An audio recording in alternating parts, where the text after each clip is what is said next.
Hi everyone, it's Dutch Reefer here and welcome to a new reef update. So it has been quite a while since we were pretty busy at home working at the farm, trying to build some new stuff, so that's why I haven't gotten around to making a lot of aquarium related videos or content. But I thought it'd be nice to share you an update on this dreary Sunday afternoon. As you can see, we're at the big tank at the moment. So near the end of the video, I'll also quickly show you the nano tank, which is in the living room. But let's do a quick update on the big tank as it is now. So as you can see, I'm still using the yellow filter from DD, which is obviously creating more lively colors, more lifelike colors, I must say, because this is what it looks like in real life. One of the things that have changed for the better is that the cyano has gone for, I'd say, about 80 to 90%, so it's a lot less than it was before. I do feel like it has something to do with the fact that I've put some honey in my vinegar mix to reduce phosphates and nitrates, so nutrients. After adding honey to it, I noticed more cyano, and after removing it again, I'm now seeing it clear up again. So I'm suspecting that it has something to do with the honey, which is somehow creating more cyano than without it.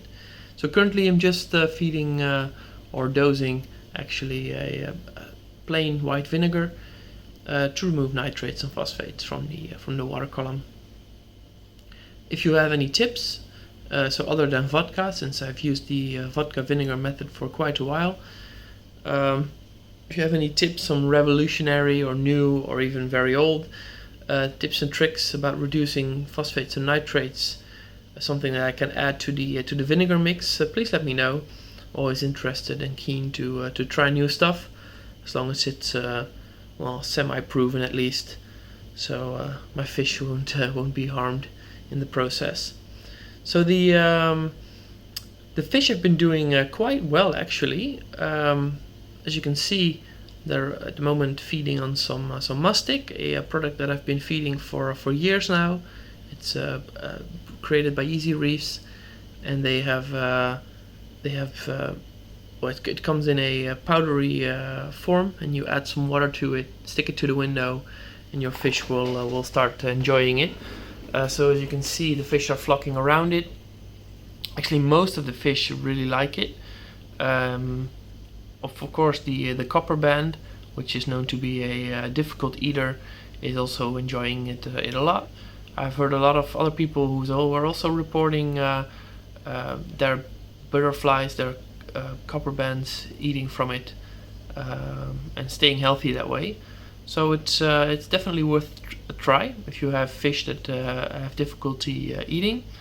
Then the mastic is really a product that that could be a solution for that.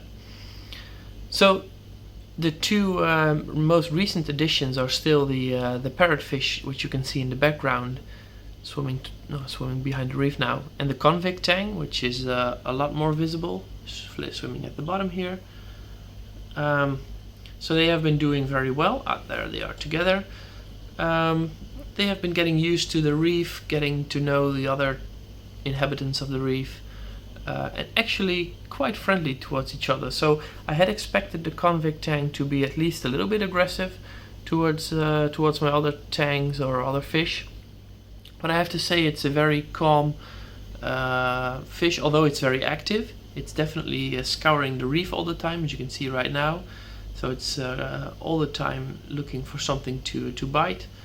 So it's a very active fish, but it's very friendly towards other tank mates. So it's always a bit of a gamble when you buy one of these fish. Luckily it came from a well-established aquarium where it was also behaving decently amongst the other fish. So I didn't have a lot to worry about, but still after introducing fish into a new tank, their behavior can definitely change. Yeah, same as humans, I guess. If you put a human in a new environment, it might be behaving differently than in the old environment. So it's all in all a very nice addition to the tank. One I wouldn't have come up with myself if I hadn't seen it at this person where I got the parrotfish. So I'm really happy that I also took this one with me, and see it doing so well in this tank as well. So the parrotfish is a little bit more shy. It's mostly eating from the back pane, the ceramics there. It's picking from it, so sometimes you can actually hear it. And it's also very active in cleaning up stuff, probably biting some stuff off the reef as well, off the rocks, which is perfectly fine, since that's what a parrotfish does.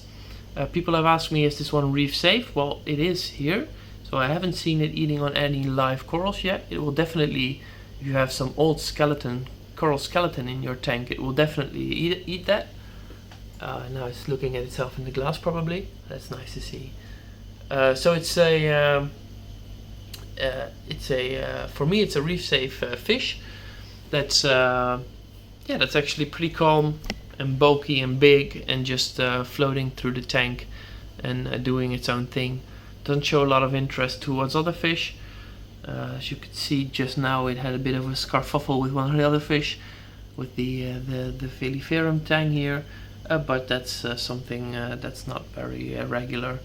It just does its own thing and enjoys itself, mainly solitary. So another fish that I've seen doing a lot better recently is the Pigopletes decanthus, so the emperor fish, or not, the angelfish, I'm sorry, that you can see right here. So it's a smaller species of angelfish, the Pigopletes, and it's a very beautifully colored orange fish, which before it used to hide a lot, as it's doing right now, but recently it has been showing itself more, and it gives me an indication that it's doing well in this tank. So that's very nice. And of course, I can mention all other fish, but you've seen them before. So there's the classics, the blue hippo tang, which is also looking healthy and doing well. So despite that, the nutrients are still pretty high in this tank. The fish have been healthy. I did re-add some UVC that I had before in my reefer. I had a 36 watts JBL Aqua Crystal UVC unit.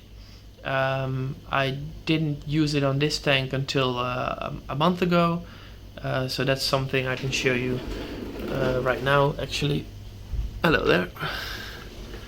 So it's right here on the left, or to the left, and it has a separate pump that's feeding it from the bottom, and it's going up to through the UVC unit and into the tank again. So you can see it looks green. That's the UVC light that's inside the tube. That's how it works. And also I have been using it for a long time in my other tanks, and I thought it was a right moment to add it to this tank as well. So that's about the update that I wanted to give you on the big tank. So it looks like it's stabilizing a bit. As you can see, there's not a lot of coral left in it. There's some soft corals, there's some Montipora, one big Duncan colony, and that's about it. And that's fine for now. So as I've mentioned before, I'll let this reef mature for a while before starting to introduce new corals to it, since I wanted to. It would be a shame if the corals just started dying again. So for now, fish only with live rock and some left over corals, and we'll see where it goes. And for the last few minutes, I'll take you to the living room, where the nano tank is.